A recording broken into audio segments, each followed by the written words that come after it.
नमस्कार दोस्तों, आप देख रहे हैं VR24 न्यूज में। इस समय ग्राम सभा सिया बस्ती में हूँ। यहाँ एक कोटिया पूर्वा है। यहाँ पे सुहलदेव भारतीय समाज पार्टी के राष्ट्रीय महासचिव डॉक्टर अरविंद राजभर जी आ रहे हैं। उनकी स्वागत में आप देख सकते हैं बहुत सारे लोग यहाँ पे इकट्ठे हैं और यहाँ पे सुहलदेव जयंती मनाने के लिए बड़ी धूमधाम से लोग इकट्ठा हुए हैं। आइए हम देखते हैं आगे चल करके।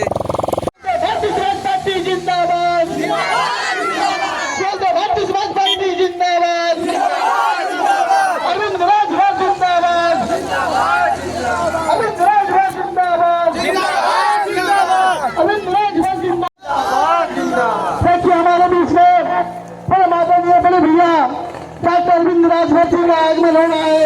मैं बड़े भैया का तहे दिल से हार्दिक स्वागत अभिनंदन वंदन करता हूँ। भैया हमारे बीच में उपस्थित है। आप सभी नौजवान साथियों हमारे करीब आ जाइए ताकि भैया का जोरदार नारों के साथ स्वागत किया जाए। डॉक्टर अरविंद राजभर जिंदाबाद, डॉक्टर अरविंद राजभर जिंदाबाद, डॉक्टर अरविंद राजभर जिंदाबाद, डॉक्टर अरविंद राजभर जिंदाबाद, भारतीय समाज पार्टी जिंदाबाद।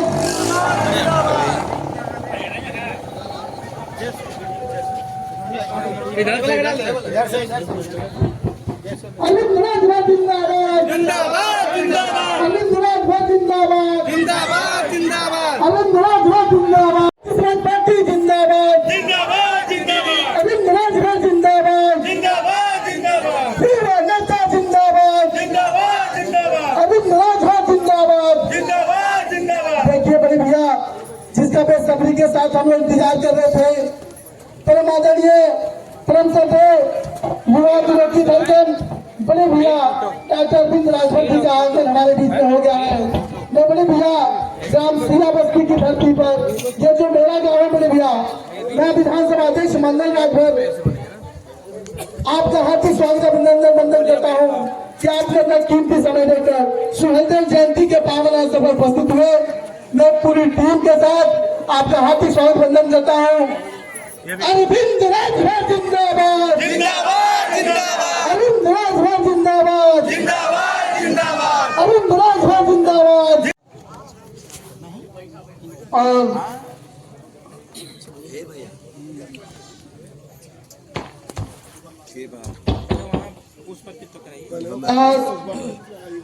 मैं चाहूंगा कि बड़े भैया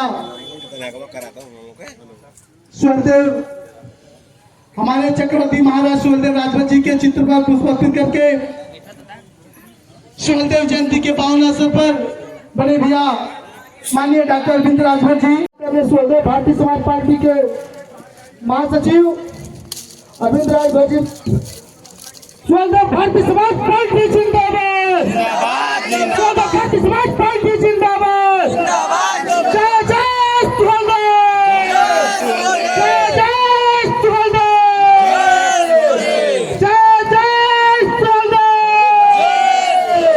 अरविंद राजभर जिंदाबाद, अरविंद राजभर जिंदाबाद, अरविंद राजभर जिंदाबाद, अरविंद राजभर जिंदाबाद, सुहलदेव भारतीय समाज पार्टी जिंदाबाद, जय जय सुहलदेव, जय जय सुहलदेव, जय जय सुहलदेव। देखिए नौजवान साथी, आप लोग जोरदार मालिक जिसका हम लोग इंतजार कर रहे थे, नेताजी को कई जगह जाना है इसलिए हम लोग जल्दीबाजी में है। आप लोग इनका जितना हो जोरदार तालियों के साथ स्वागत करें। भारतीय समाज पार्टी जिंदाबाद, अरविंद राजभर जिंदाबाद, अरविंद राजभर जिंदाबाद, नौजवान एकता जिंदाबाद, नौजवान एकता जिंदाबाद, नौजवान एकता जिंदाबाद, जय जय सुहलदेव, जय जय सुहलदेव, जय जय सुहलदेव। चलिए आप लोगों के बीच में हमारे लोकसभा प्रत्याशी हमारे डॉक्टर अरविंद राजभर जी आए। कई युद्ध लड़े और जब 22 साल की अवस्था उनकी हुई तो नानपाड़ा के मैदान में विदेशी आक्रांता के 2.5 लाख की सेना और अपने तरफ राजा सुहेलदेव राजभर जी की तरफ 22 राजाओं को मिला करके 22 राजाओं को मिला करके महज 12,500 की सेना लेकर के 22.5 दिन तक का युद्ध हुआ और 22.5वें दिन के युद्ध में युद्ध को जीतने का काम हुआ और देश के राजा सुहेलदेव राजभर जी ने युद्ध के अंतिम दिन मात्र 3 लोगों को छोड़ा था। आप जरा सोचिए, कल्पना करिए, एक तरफ 2.5 लाख लोग और दूसरी तरफ 12,500 की सेना। लेकिन राजा सुहेलदेव राजभर जी का ऐसा युद्ध कौशल था, उनके पास ऐसा ज्ञान था कि उन्हें शब्द भेदी बाण का प्रयोग युद्ध मैदान में नहीं किया था। शब्द भेदी बाण का प्रयोग वो युद्ध मैदान में नहीं किए थे। वो चाहते तो युद्ध को एक ही दिन में समाप्त कर सकते थे, लेकिन उन्होंने अपने शब्द भेदी ज्ञान का प्रयोग अंतिम दिन किया था। पृथ्वीराज चौहान जी चाहते तो शब्द भेदी बाण चला करके वो सभी आक्रांताओं का वध कर सकते थे, लेकिन उन्होंने कहा सबको मारने से अच्छा है उसके सरदार को मार दो, और पृथ्वीराज चौहान जी ने वही काम किया था। उसी प्रकार से राजा सुहेलदेव राजभर जी 22वें दिन का जो युद्ध हुआ, जब सभी सेना विदेशी आक्रांताओं के तरफ के सभी सेना धराशायी हो गए, तो जो उसका सरदार था वह नानपाड़ा मैदान से भागते भागते वह पहुंचा कहां पर, कुटला नदी के किनारे। वहां जाकर के गुफा में छिप गया। राजा सुहेलदेव राजभर उसका पीछा किया और जो विदेशी आक्रांता भाग रहा था उसके साथ उसकी 2 सेना थी, उसको मिला के 3 लोग। वो भागते भागते गुफा में गया, गुफा में जाके छिप गया। राजा सुहेलदेव राजभर उसका पीछा किए, देखे कि घोड़े के पंजे का निशान एक स्थान तक जाकर के वहां समाप्त हो जाता है। अब वो आश्चर्यचकित हो जाते हैं कि आखिर यह बंदा गया कहां। राजा सुहेलदेव राजभर इधर उधर देखते हैं, दिखता नहीं है। तब तक उनको एक पेड़ पर एक गिरगिट बैठा हुआ दिखाई देता है और वो बार बार अपना गर्दन ऊपर नीचे करता है। राजा सुहेलदेव राजभर जी को बात समझ में नहीं आती है, आखिर कहना क्या चाहता है।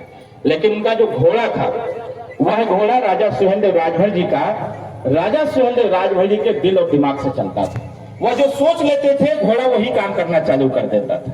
तब तक उनके घोड़े का ध्यान, क्योंकि एक जानवर दूसरे जानवर की भाषा समझता है, जब घोड़े का ध्यान जाता है पेड़ पर और गिरगिट की तरफ, तो गिरगिट बार बार मुड़ी अपना ऊपर नीचे करता है। घोड़ा उनका समझ जाता है कि जिसको हमारे राजा खोज रहे हैं वो यहीं पर है। घोड़ा अपना अगला पैर उठा करके जोर से चीखता है। राजा सुहेलदेव जी समझ जाते हैं कि अब वक्त आ गया है शब्द भेदी बाण चलाने का।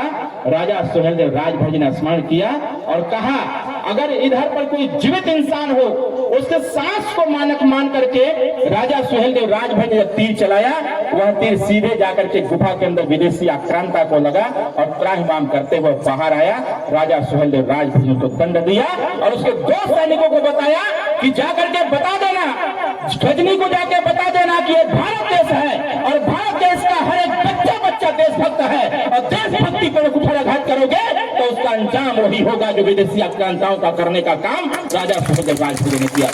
साथियों, उस युद्ध के बाद 156 साल तक कोई भी विदेशी आक्रांता भारत पर आक्रमण नहीं कर पाया, और 156 साल के बाद फिर से यहाँ पर हमला होता है। जब राजा सुहेलदेव राजभर की मृत्यु हो जाती है, भारत में पुनः आक्रमण होता है, तमाम तरह के युद्ध होते हैं, लेकिन यहाँ के वीर सपूतों ने विदेशी आक्रांताओं को मुंहतोड़ जवाब देते रहे हमेशा।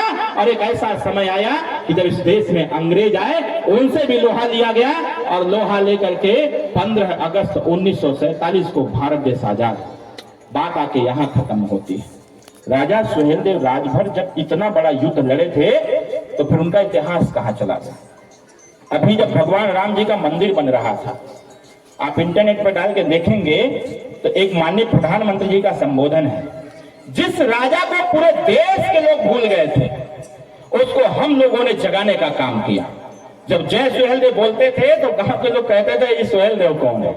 आज कहीं भी किसी भी चट्टी चौराहे किसी भी रास्ते पर कोई जय सुहेलदेव बोल देता है तो कहते हैं ये जय सुहेलदेव मतलब चक्रवर्ती सम्राट राष्ट्रवीर राजभर महाराजा सुहेलदेव राजभर जी।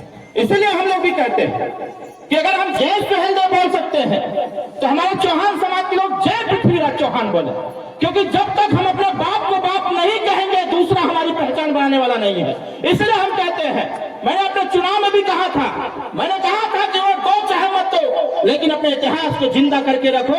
आपका इतिहास ही आपका भविष्य उज्जवल करेगी, आपका इतिहास ही आपको आपका अधिकार देने का काम करेगी। यह मैंने चुनाव के दरमियान भी बोला था, लेकिन कहीं न कहीं हमारी बातें नहीं समझी गई। गुमराह होकर के लोगों ने यह कहा कि अरविंद राजभर आए हैं, चुनाव लेके गायब हो जाएंगे। साथियों, जब से चुनाव बीता है लगातार आपके क्षेत्र में हूं, जो जीता हुआ है उसका पता नहीं है कहां चला गया, लेकिन अरविंद राजभर महीने में 15 दिन घोषी लोकसभा में देते हैं और 15 दिन देश प्रदेश के नेताओं, देश प्रदेश के कार्यक्रम में जाने का काम करते हैं। और ऐसा नहीं है सिर्फ घूमता ही है, पूरे मऊ की व्यवस्था बदल के रखती है। किसी गरीब के साथ अन्याय कोई नहीं कर सकता। मेरे तक सूचना आ गई तो उसका समाधान तो 100% कराएंगे, चाहे कोई भी हो, किसी भी समय लग सकता है, लेकिन समाधान करा करके ही मानेंगे। और विधायक, सांसद, मंत्री न रहते हुए भी मऊ में आने वाले समयों में हम आज इस गांव में बता के जा रहे हैं, मंगल इस गांव के हो ना, इस मऊ के लिए हम 87 करोड़ रुपया ला रहे हैं। इस मऊ में जब चुनाव में लड़ रहा था तो मधुबन क्षेत्र में गया, वहां बच्चियों को पढ़ने के लिए स्कूल नहीं था, महिला डिग्री कॉलेज मधुबन में देने जा रहा। जब मैं मऊ सदर में गया, वहां बुनकरों के लिए कोई बाजार नहीं है। पूर्वांचल एक्सप्रेसवे के बगल में बुनकरों के लिए हम एक मंडी स्थापित करने जा रहे हैं। बिहार के लोग जब आते हैं इलाज कराने के लिए, बनारस जाते हैं या लखनऊ, तो मऊ आते थे दम तोड़ देते हैं। आपके मऊ में ट्रामा सेंटर भी मैं लेके आ रहा हूं, मऊ में ट्रामा सेंटर भी बनेगा। अब यहाँ के लोगों का यही पर इलाज होगा। आपके मऊ में मैं चुनाव के दरमियान एक गांव में गया था, चौहान समाज का गांव था। बच्चों ने हमसे कहा कि भैया स्टेडियम नहीं है। हमने कहा स्टेडियम भी लाऊंगा, एक मधुबन में और एक घोसी में मैं स्टेडियम भी देने जा रहा हूं। बच्चे जाके उसमें खेलेंगे, किसी के खेत में नहीं खेलेंगे। इसके साथ साथ पॉलिटेक्निक कॉलेज भी ला रहा हूं, इसके साथ साथ ITI कॉलेज भी ला रहा हूं। बिना सांसद रहे 87 करोड़ रुपया अब तक ऐलान हो चुका है। अभी मैं प्रयास कर रहा हूं कि कम से कम 30 करोड़ रुपया या 3500 करोड़ का मेरा टारगेट है कि सिर्फ मऊ जनपद में 100 करोड़ रुपया लाऊंगा और ये सारी चीजें मऊ को दे करके यहाँ के बच्चों को आगे बढ़ाने का काम करूंगा। ऐसा संकल्प हमारा। साथियों, मैं फिर से आप सब लोगों को धन्यवाद देता हूं, क्योंकि आगे मेरा कार्यक्रम लगा हुआ है। यह छोटा सा एक परिचय था।